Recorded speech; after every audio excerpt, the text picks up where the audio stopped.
Shalom, shalom, bien-aimés frères et sœurs dans le Seigneur, que le Dieu d'Israël vous bénisse. Nous sommes très contents d'être encore avec vous aujourd'hui dans notre programme habituel, École du Midi. Nous rendons grâce à notre Dieu pour ces précieux moments qu'il nous donne de nous rafraîchir donc, dans sa présence. Paix et grâce du Seigneur dans vos maisons, c'est votre humble serviteur, le révérend Paul Dima, votre pasteur de midi. Nous sommes là pour de faire le décryptage des Écritures, pour sonder la profondeur de la parole de Dieu, pour chercher à connaître l'indice télique ou la pensée cachée de l'esprit, ce qu'on appelle en grec le télos. Qu'est-ce que l'esprit veut réellement dire dans ces versets? Qu'est-ce que Dieu veut réellement nous instruire dans ces versets? Voilà le pourquoi de notre existence dans ce programme matinal École du Midi. Que Dieu vous bénisse et commencez déjà à partager la vidéo. Vous qui êtes connectés, partagez la vidéo au maximum dans 2, 3, 4 groupes, pourquoi pas. Faites-le avec joie, faites-le avec joie, comme je disais, et le Dieu d'Israël vous bénira. Amen. Nous allons commencer cette école du midi directement avec le partage de la parole de Dieu. Je sais que vous attendez l'instant d'adoration. Oui, nous aurons instant d'adoration le dimanche. Le dimanche, nous aurons notre instant d'adoration. Vous savez que le samedi, nous nous reposons. Le samedi, il n'y a pas live. Le dimanche, on va faire l'instant d'adoration. Et je serai avec ma révérende sœur, je vous promets. Je vais me déplacer jusqu'au stand pour qu'on fasse l'instant d'adoration ensemble avec ma révérende sœur. Amen. Je fais un gros bisou à mon épouse, un gros bisou à toi, chérie. Que le Dieu d'Israël te bénisse, le Dieu de nos pères, le Dieu de notre alliance. Et un clin d'œil particulier à toutes mes filles. Que Dieu vous bénisse. Je vous aime énormément. Je vous fais de gros bisous. Mes enfants qui me regardent, ils disent, ah, Daddy, oui, je suis là. Je vous aime trop. Voilà. Alors, partagez la connexion, la vidéo. Partagez la vidéo et ensemble, nous allons célébrer le nom du Seigneur. Chers Lévites des Nations, soyez bénis. Vous qui nous suivez par WhatsApp, que le Dieu d'Israël vous bénisse, le Dieu des Lévites des Nations vous bénisse et vous fasse du bien. Amen. Voilà. Appelez des frères et sœurs, dites-leur, notre pasteur de midi est déjà là. Le pasteur de midi est là, il veut nous bénir. Nous voulons sonder les Écritures avec lui. Nous voulons explorer la Bible avec lui. Voilà, partager la connexion et inviter des frères et sœurs. Amen. Voilà. Nous rendons grâce au Seigneur pour ces moments qu'il nous donne. Nous bénissons son saint nom. Lui qui nous donne l'être et le mouvement, lui qui nous soutient par sa grâce, lui qui nous soutient par sa main puissante. Que le nom de Dieu de Jacob soit donc glorifié. Nous sommes en train de parler du Dieu planificateur. Le Dieu planificateur. Oh my God. Oh my God. Hier, nous étions en train de décrypter le verset de Jérémie. Ok, nous étions en train de décrypter ces versets. Et aujourd'hui, nous toucherons deux ou trois points très importants. 2 ou 3 points très importants. C'est ce que nous allons toucher. Le premier point, c'est que l'homme doit s'adapter au plan divin. Dieu est le planificateur, mais l'homme est appelé à s'adapter au plan divin. Alléluia. Je vais l'écrire. Je vais l'écrire pour vous. Ok? Voilà. Voilà. S'adapter au plan divin. S'adapter au plan divin. C'est le premier point que nous allons toucher aujourd'hui. Ok? Que Dieu nous fasse grâce pour toucher 2 points. S'adapter au plan divin. Quand Dieu conçoit, quand Dieu fait son plan, bien aimés frères et sœurs, l'homme qui est l'acteur que Dieu met sur scène doit s'adapter au plan du réalisateur, doit s'adapter au plan du concepteur. Parce que si l'homme ne s'adapte pas au plan du concepteur, ça engendre beaucoup de choses. Soit, Dieu sera obligé de te contraindre de jouer ton rôle dans son scénario. Et là, nous voyons l'exemple de Jonas. Jonas qui refusait de jouer son rôle dans les plans divins. Jonas qui évitait d'être l'acteur principal dans le scénario de Dieu. Alléluia. Et alors que Jonas refusait de jouer son rôle comme acteur dans le plan divin, dans le scénario de Dieu, Dieu était obligé de le contraindre de jouer ce rôle. Et là, c'est pas bon. Parce que là, tu risques de mettre la vie de beaucoup de gens en danger.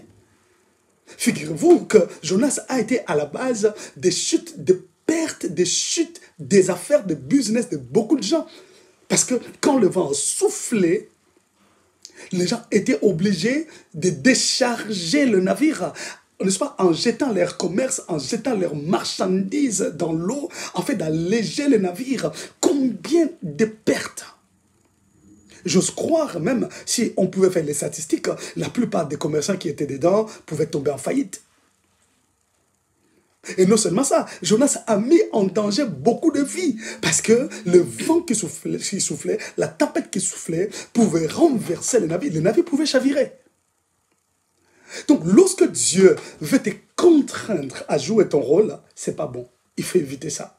J'aime la façon dont les Ivoiriens disent, c'est pas bon, c'est pas bon. C'est pas bon ça, il faut éviter. Alléluia. Bien mes frères et sœurs, c'est comme ça que nous allons voir ces premiers points, s'adapter au plan divin. L'homme doit s'adapter au plan divin. Quand Dieu t'impose quelque chose, tu dois t'y adapter. C'est comme ça, hier, je parlais de la lecture. Quelle lecture faites-vous lorsque les événements arrivent dans votre vie? Quelle lecture avez-vous quand les circonstances douloureuses arrivent? Quelle lecture? Alléluia. Quelle lecture? Quand on a une bonne lecture des événements qui arrivent, on rendra gloire à Dieu, on restera ferme, on restera confiant en Dieu parce qu'on a une bonne lecture des événements. Alléluia. Oh, praise the Lord. Bien aimé, laissez-moi avant de commencer ces points vous donner un témoignage. Un témoignage qui certainement, je crois, va vous édifier. Je parle du Dieu planificateur, bien aimé. Il y avait une dame qui vivait dans une ville en RD Congo, une ville appelée Matadi. Elle habitait Matadi, elle était avec son mari, elle était bien, et cette femme mariée était tombée enceinte, et la grossesse était déjà de 7 mois, et en l'an 8 mois, elle s'est dit, voilà, je vais aller accoucher à Kinshasa, dans la capitale. Elle quitte Matadi, elle laisse son mari, elle vient à Kinshasa, dans sa famille, pour accoucher, et elle était dans la commune de Bandalungwa, qu'on appelle Bandal. La femme arrive 2 semaines, déjà c'était 8 mois, et elle est arrivée à 8 mois et 2 semaines. Il ne lui restait que 2 semaines. Mais déjà, en quittant Matadi pour venir accoucher à Kinshasa, elle avait fait l'échographie. Les médecins lui ont dit que l'enfant est dans une position transversale, je crois que c'est ça le terme. Position latérale, position transversale, latérale, je crois. J'ai oublié ces choses parce que ça fait longtemps qu'on a laissé ces histoires de mettre au monde. Amen. Eh bien, l'enfant n'était pas dans une bonne position. Alors on lui a dit, donc vraiment, il faut aller dans un grand centre. C'est comme ça, la femme devait venir à Kinshasa. Parce que là, elle sait qu'il y a des grands hôpitaux, puis il y a le clinique Galima, il y a ICMK, il y a clinique universitaire, il y a Mama Yemo, il y a beaucoup d'hôpitaux. Il y a la clinique du cinquantenaire. Alors, elle est venue pour être bien suivie. Mais regardez comment Dieu planificateur fait les choses, bien mes frères et sœurs. Oh my God. Regardez comment le planificateur fait les choses. Cette femme est arrivée, 2 semaines, elle était dans ses 8 mois, 2 semaines encore, 8 mois, 2 semaines, alors qu'elle sortait pour aller chercher des histoires de la layette, pour compléter, elle prend un taxi, chez nous, on appelle ces taxis catch, des petites voitures, les IST, des volants droits. Alors, il y a une période où les bandits utilisaient ces taxis pour enlever des gens, kidnapper des gens, et commence à appeler pour donner l'argent, ainsi de suite. Hein, la femme a pris le taxi, il y avait 2 personnes dedans, ne sachant pas que c'était la voiture des kidnappeurs. On a kidnappé cette femme grosse, alors une grande grossesse, permettez-moi les termes. Bien mes frères et sœurs, cette femme a été kidnappée avec 2 autres personnes. On les a amenés très loin vers l'aéroport d'Ngili. Il y a un quartier là-bas, on appelle Terre Jaune. On l'amène là-bas, on les amène là-bas. Et à un moment, on a libéré les 2 personnes, mais on a retenu cette femme. Stressée, dans une maison inachevée, avec le froid, une femme enceinte. Elle avait donné le numéro de son mari, le numéro de sa famille. On commençait à les appeler pour qu'ils envoient l'argent, la caution. Sinon, on va la tuer et tout et tout. Et toute la famille est en débandade. Son mari va quitter la ville de Matadi pour Kinshasa. Donc, on devait chercher l'argent pour donner à ces gens, pour libérer la femme et le bébé qui est dans ses entrailles. Dis après moi, le Dieu planificateur. Et pendant que cette femme avait 8 mois et 2 semaines, la position de l'enfant n'avait pas changé. Donc, il y avait toujours risque qu'elle accouche par césarienne. Mais comme c'était une chrétienne qui priait Dieu, une femme qui était zélée, une femme qui avait une foi forte, on l'a enlevée, mais là où elle était enlevée, elle était stressée parce que ces gens pouvaient la gifler, pouvaient dire n'importe quoi, pouvaient venir la toucher son corps, tout ça. Et donc, juste quand on fait ça, on appelle et on lui donne le téléphone. Avec cette frousse, elle devait appeler, venez, faites tout, faites tout. Bien mes frères et sœurs, le Dieu planificateur. Quand il est resté 3 ou 4 jours, je crois, pour que cette femme, pour que la date arrêtée par l'hôpital accouche, bien aimé, là où elle était, tellement les kidnappeurs avaient demandé beaucoup d'argent et la famille était en train de chercher l'argent, la femme là où elle était, la poche des os s'écrivait pouah. Et les kidnappeurs ont eu peur. La femme a dit, je vais accoucher. Je vais accoucher. Les kidnappeurs voyant une femme enceinte, la poche des os s'est crevée. L'eau sort en cascade. Elle était là, en train de se tordre. Pourquoi? Parce que l'heure d'accouchement était arrivée. Des contractions. Il n'avait plus de choix. Il devrait la prendre et la mener dans une polyclinique, dans un centre, là, toujours vers l'aéroport, il y a un quartier qu'on appelle Kimbon, j'ai oublié le nom, on l'amena là-bas. On a laissé cette femme a accouché normalement, alors que le médecin avait dit que la position de l'enfant était transversale. Dieu a planifié que cette femme soit enlevée, kidnappée, pour que le stress l'aide à changer la position de l'enfant. Parce qu'une femme stressée, l'enfant bouge, l'enfant s'écoute trop, l'enfant bouge. Eh bien, il a fallu qu'elle soit kidnappée. Une situation qui a mis tout le monde mal à l'aise, mais Dieu l'a permise pour que cette femme accouche normalement, accouche par la voix basse, parce que c'était une chrétienne qui priait, qui craignait Dieu, qui faisait des choses pour Dieu dans son église.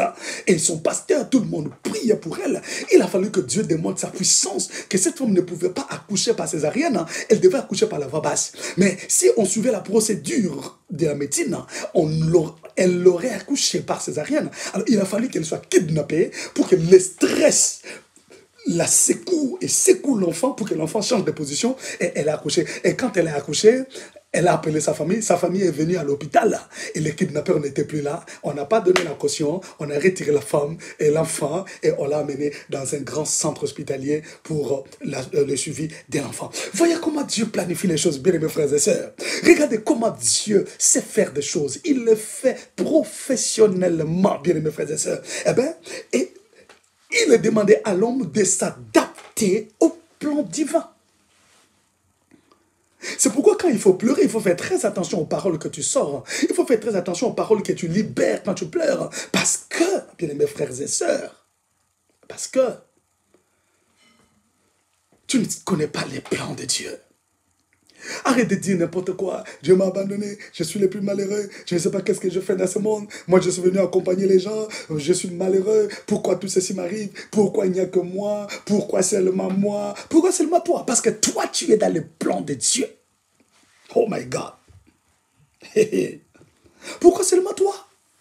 C'est parce que toi, tu es la cible de Dieu. Dieu a un plan pour toi. Il a déjà planifié les choses. Alléluia. Oui, il avait déjà dit pour cette femme, tu n'accoucheras pas par césarienne. Tu accoucheras tu accoucheras par voie basse. Et bien pour cela, il faut que tu sois kidnappé pour que le stress t'aide, pour que le stress secoue l'enfant et l'enfant change de position.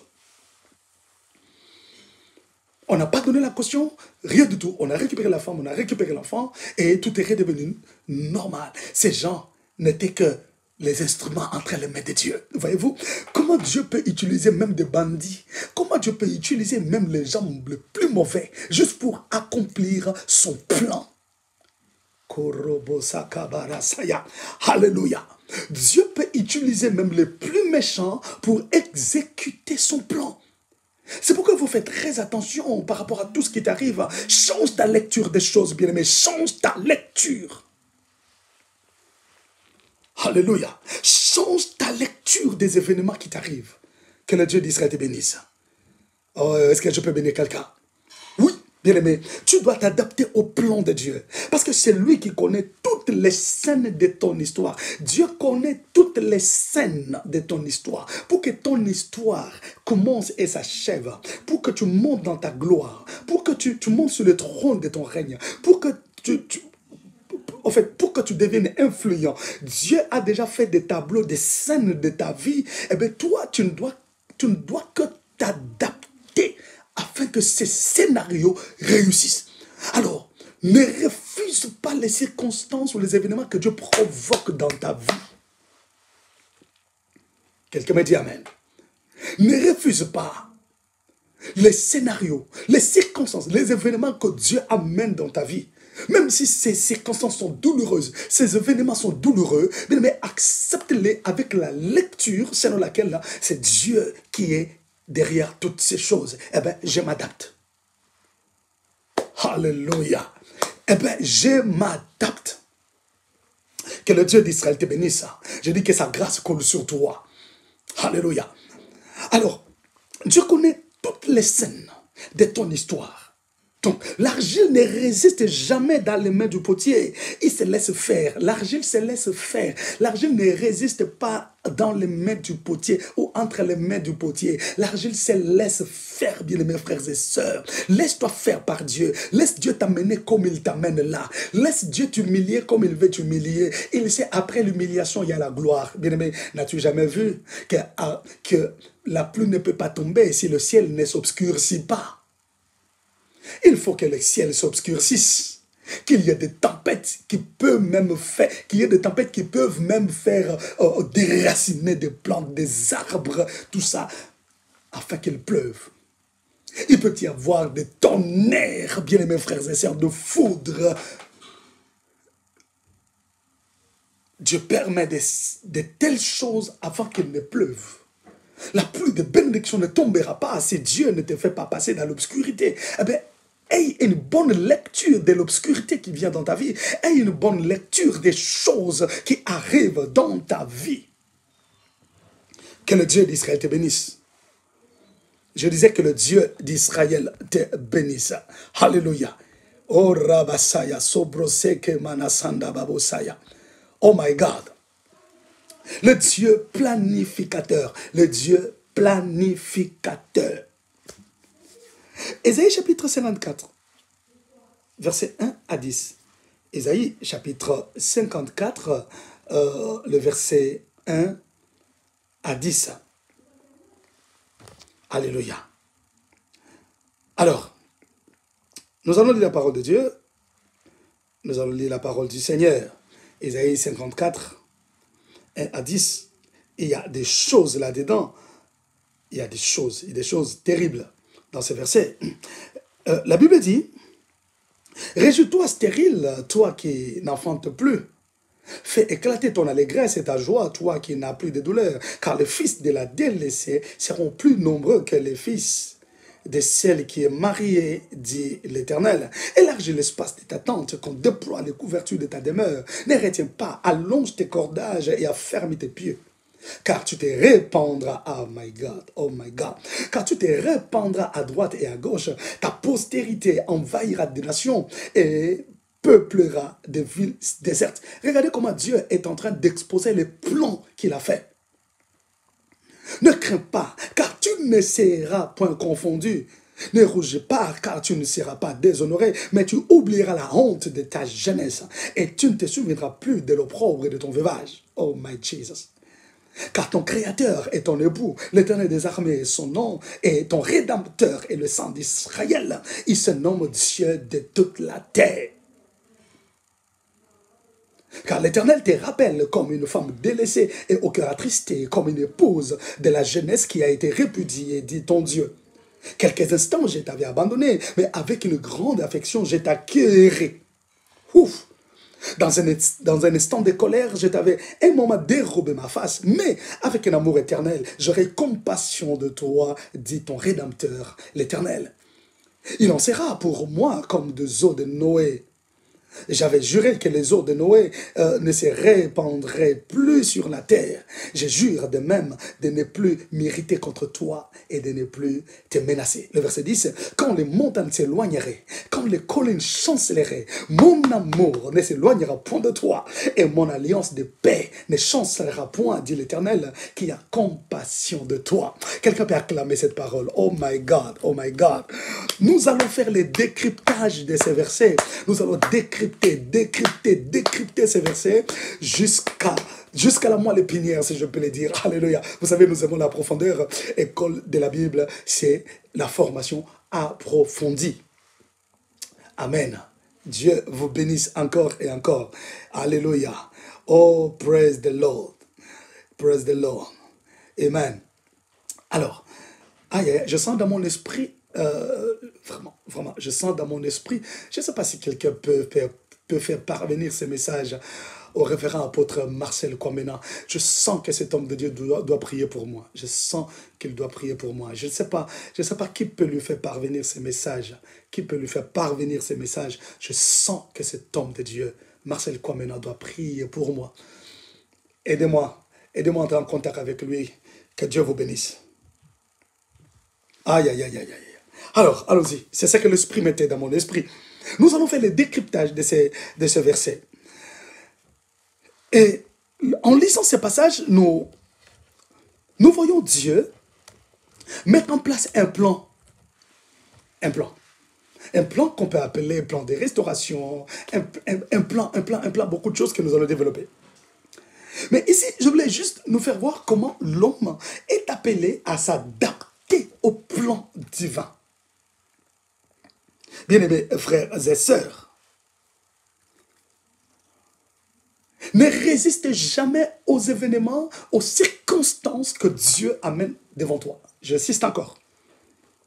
Dieu dit, réjouis-toi, stérile, toi qui n'enfantes plus. Ok, fais éclater ton allégresse et ta joie. Toi qui n'as plus de douleur, car les fils de la délaissée seront plus nombreux. Réjouis-toi, c'est-à-dire, quelle que soit la situation dans laquelle tu te trouves aujourd'hui, dans la stérilité, dans le chômage, dans la maladie, dans des troubles, dans des complications, réjouis-toi. Dieu dit, réjouis-toi. Pourquoi tu dois te réjouir? Parce que tes fils seront plus nombreux, même si tu es stérile aujourd'hui. Donc Dieu est en train de pousser son peuple, de pousser son enfant Israël à avoir une bonne attitude, quelles que soient les circonstances qu'il traverse. Parce que le plan de Dieu est que tu ne restes pas ce que tu es, que tu ne restes pas dans la situation dans laquelle tu te trouves. Son plan est que demain tu te réjouiras, demain tu deviendras une référence de son amour. Eh bien, actuellement, adapte-toi à cette circonstance. Sois heureux, réjouis-toi, sois heureux, même si tu n'enfantes pas.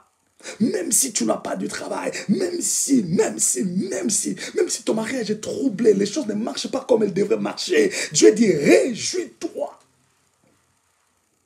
Change ton attitude, change ta façon d'être, bien-aimé. Vous savez, lorsque vous ne changez pas votre façon d'accepter les épreuves, votre façon d'accepter les circonstances douloureuses que Dieu envoie, vous serez tenté de chercher des solutions en dehors de celles que Dieu a prévues.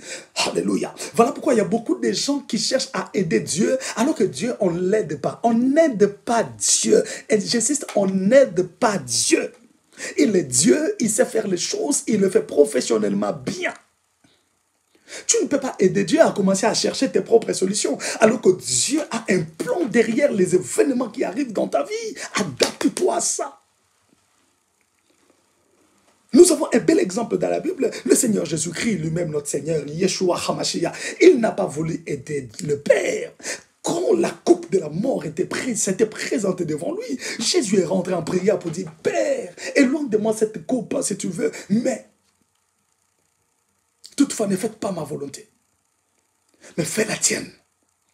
Parce qu'il savait qu'il ne pouvait pas aider le Père. Le Père est suffisamment Père. Il est grandement Père. Il est le plus âgé. Il sait ce qu'il fait.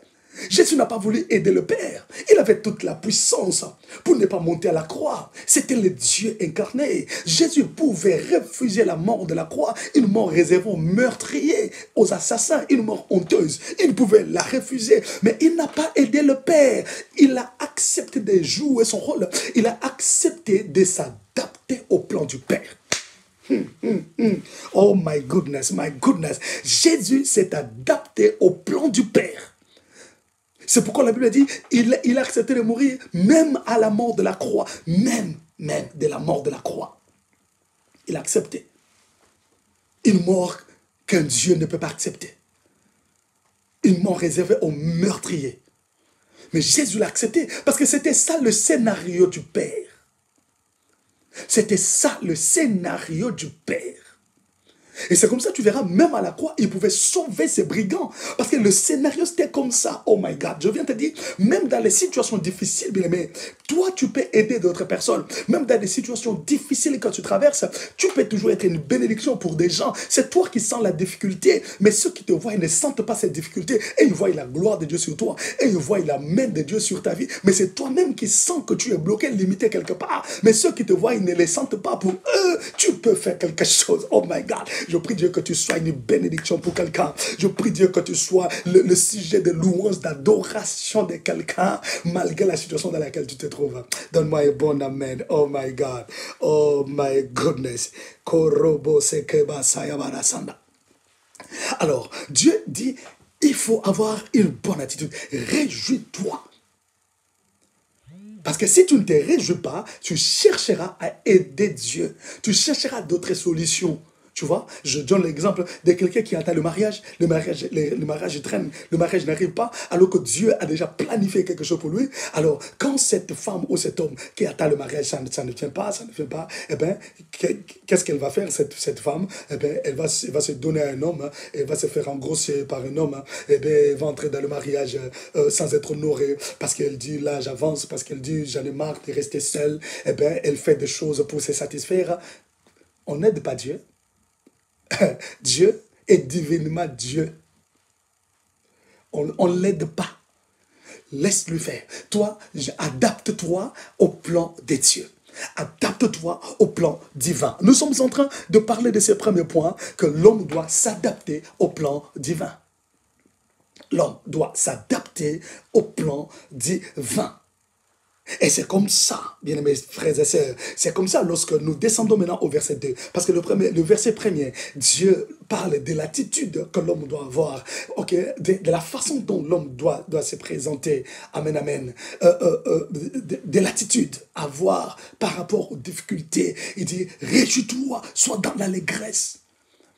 Ne fais pas voir à tout le monde que tu souffres. Ne fais pas voir à tout le monde que tu traverses des moments difficiles. Non, adapte-toi au plan du Père. Oh my God. Adapte-toi au plan du Père. Adapte-toi au plan de Dieu. Cette circonstance, cette situation dans laquelle tu te trouves ne durera pas. Tu sortiras de là. Dieu t'en tirera. Alors fais-lui confiance. Adapte-toi à son plan. Amen. Sois béni au nom de Jésus. Adapte-toi, bien-aimés frères et sœurs. Alors, au verset 2, Dieu nous dit, alors, maintenant, comme tu as une bonne attitude par rapport à ces épreuves, par rapport aux événements qui te sont arrivés, aux circonstances qui te sont arrivées, eh bien, la deuxième chose, c'est que tu dois faire, c'est de travailler ta tête. De travailler ta tête. Il dit, élargis l'espace de ta tente. Oui, Tu es une stérile, tu n'as pas d'enfant. Mais je te dis, réjouis-toi, sois dans l'allégresse. Et comme tu n'as pas d'enfant, alors élargis l'espace de détente. Vous savez, les gens qui sont seuls ont souvent tendance à prendre une petite maison parce que je suis seul. Pourquoi prendre une grande maison? Je suis seul, je peux rester seul. Eh ben, tout ça, tu vois. Ça dit qu'il s'est dit, je n'ai pas une grande maison et puis je peux prendre un petit studio, chambre salon parce que je suis seul. Mais Dieu dit, même si tu es stérile, hein, élargis l'espace de détente. Oh my God, agrandis ta maison. Aie une grande vision parce que moi, j'ai des plans que j'ai déjà tracés. J'ai planifié des choses pour toi. Tu ne resteras pas toujours seul. Alors, prends-toi déjà un grand espace. Donne-toi déjà une grande maison. Élargis l'espace de d'attente parce que tu te répandras à gauche et à droite et tes fils seront plus nombreux.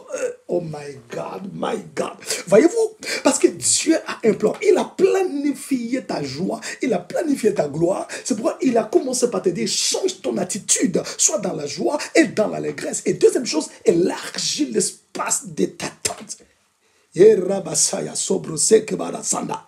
Alléluia. Pourquoi?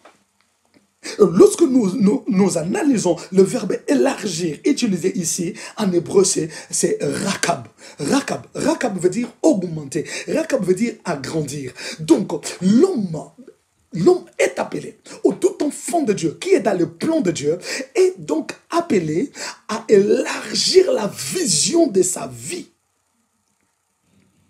Oh, praise the Lord. Praise the Lord. Tu peux partager la connexion là où tu es, s'il te plaît? Partage la connexion, partage la connexion, partage la connexion. Oh my goodness. Oh my goodness. Quelqu'un peut encore partager la connexion. Merci de le faire.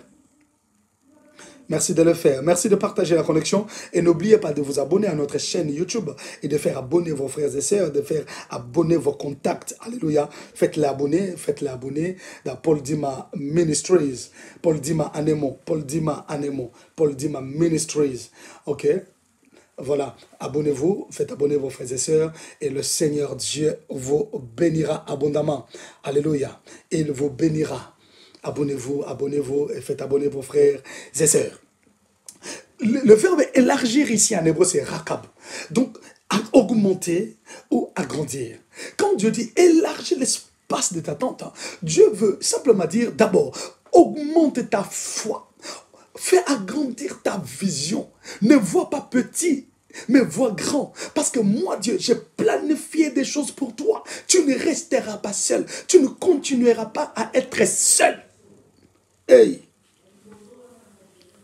Hey. Tu ne continueras pas dans cette situation. Non. Cette maladie ne perdurera pas dans ton corps. Vois autrement parce que je te guérirai et tu feras d'autres choses. Alors n'arrête pas de rêver. N'arrête pas de planifier les choses dans ta vie. N'arrête pas de rêver grand à cause de la maladie qui t'assaille aujourd'hui, à cause des problèmes qui t'arrivent aujourd'hui. N'arrête pas de rêver grand. Continue de rêver grand. Voyez-vous? Alléluia. Continue. Parce que j'ai un plan merveilleux pour toi. Je connais le projet que je forme sur toi. N'arrête pas de rêver. N'arrête pas de faire des projets. N'arrête pas de faire des plannings. N'arrête pas. Rêve grand. Agrandis ta vision. L'homme doit s'adapter au plan divin. Aïe, aïe, aïe, aïe, aïe, aïe, aïe. L'homme doit s'adapter au plan divin. Adapte-toi au plan divin. Yerabasanda sobroseke baragade gloria. Urebi desproina beshika de blo.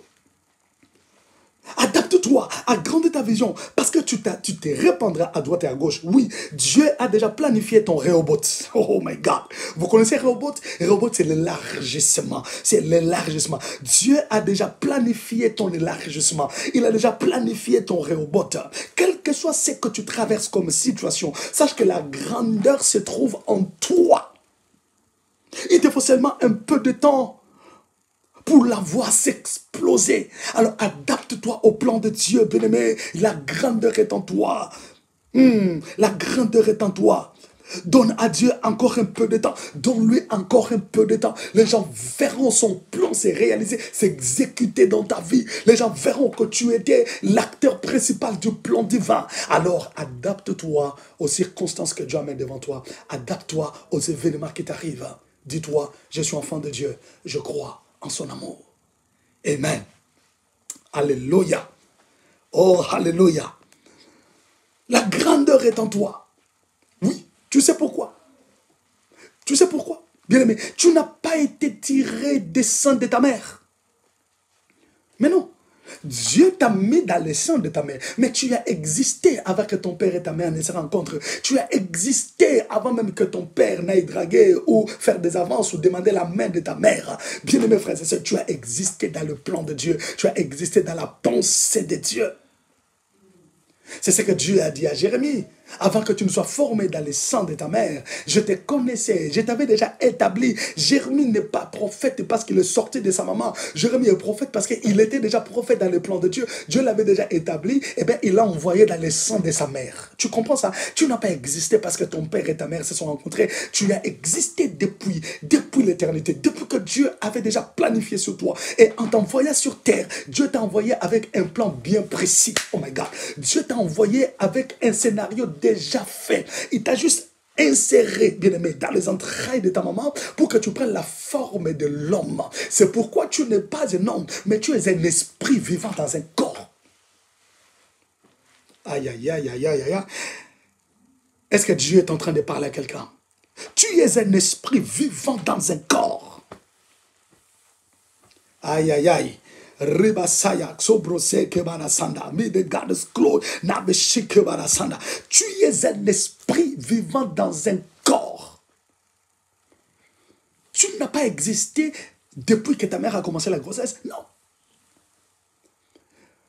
Tu es venu avec un but sur terre.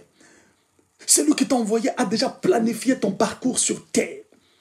Il connaît les scènes qui arriveront devant toi. Dieu, c'est Dieu planificateur, ma soeur, mon frère. Alléluia. Alors fais-lui confiance. Adapte-toi à son plan. Adapte-toi. Si les gens t'abandonnent aujourd'hui, sache que Dieu avait planifié ça comme ça. Si les gens t'approchent aujourd'hui, ce sont des figurants que Dieu envoie dans le scénario qu'il a fait. Il a besoin de figurants pour que son plan s'exécute. Il a besoin des gens qui vont te calomnier. Il a besoin des gens qui vont te faire mal au cœur pour te donner du caractère. Il a besoin des gens qui vont t'insulter, qui vont propager des fausses nouvelles contre toi, juste pour t'affermir, pour faire de toi un homme ou une femme qui peut se positionner devant un problème. Ce sont des figurants. C'est pourquoi j'avais dit hier, ne te donne pas la peine d'haïr tous ceux qui te font du mal. Ce sont des figurants. Ils ont leur rôle à jouer dans l'histoire de ton règne, dans l'histoire de ta gloire. Ils ont leur rôle à jouer. Ne garde pas rancune contre quelqu'un. Ne garde pas une dent contre quelqu'un. Parce que c'est un figurant dans le scénario divin pour ton bien, pour ta gloire. Aïe, aïe, aïe, aïe, aïe, aïe, aïe. Oh my God, je ne sais pas comment dire pour que tu me donnes un bon amen, que tu dises je reçois, je comprends. Je ne sais pas qu'est-ce que je dois encore dire pour que tu me donnes un bon amen, que tu dises je comprends ces choses irrévérentes, je comprends. Ne te donne pas la peine d'haïr les gens, ne te donne pas la peine de garder rancune, de garder colère contre quelqu'un. Non, c'est un figurant dans les plans divins pour ton bien. Oh my goodness. Bien-aimé, l'homme doit s'adapter au plan divin. Alors très souvent, ce que Dieu attend de nous, c'est la pleine confiance en lui, c'est-à-dire la foi et l'assurance de sa présence. Ce que Dieu attend de nous, c'est la pleine confiance, la foi et l'assurance de sa présence. Tu as la foi que Dieu est avec toi et tu as l'assurance de sa présence dans ta vie. Eh bien, tu ne paniques pas. Tu ne vacilles pas, tu restes accro, quels que soient les événements, quelles que soient les circonstances, qu'elles soient douloureuses ou heureuses, je reste accroché à mon Dieu, qu'il me bénisse ou pas, je reste accroché, que je pleure ou que je ris, je reste accroché, parce que ce que Dieu attend de moi, bien-aimé, c'est ma pleine confiance, pour dire, je te fais confiance, je te fais confiance, ce n'est pas facile pour moi de chanter ce refrain, mais je te fais confiance. Yahweh, je te fais confiance. Ce n'est pas encore fini, mais je te fais confiance. Aïe, aïe, aïe. Je te fais confiance. Ah, je te fais confiance. Ce n'est pas facile pour moi de chanter ce refrain, mais je te fais confiance. Oh, je te fais confiance.